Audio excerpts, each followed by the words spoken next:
USizwe wecela empunzini uMnumzane uKhumalo ngesikhathi ebhozomelwa amalunga eqembu le-MK. Mbukelo lethu uHle TV sakubingelela noma beqala ungena YouTube channel lethu ungakhohlwa ukwenza okulungileyo ngcofoza subscribe button ukuze uqhubeke sikwethulele zonke ezingenayo.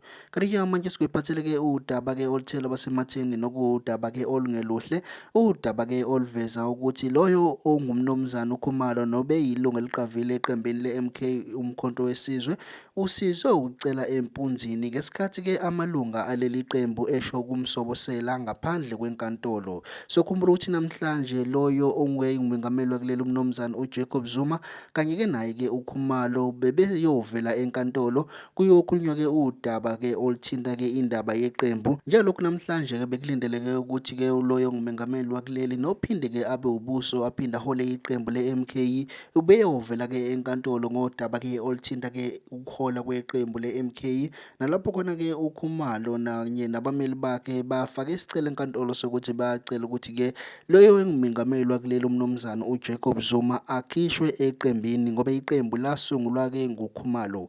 Kanti ke emveni kwalezi ingxoxo amalunga eqembu le-MK bengaphandle kwenkantolo abesemlinda ngesikhathi ephuma asho kumqeda ke nokube yinto engeyinhle kahle ke nokulimaza isithunzi seqembu. Mbukelo lethu uHle TV ngale nje ukuchitha isikhathi nansi ivideo sikuphathe lona ungakhohlwa ukungcofoza subscribe button ukuze siqhubeke sikwethulele zonke ezingenayo.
Scheiße, Leute!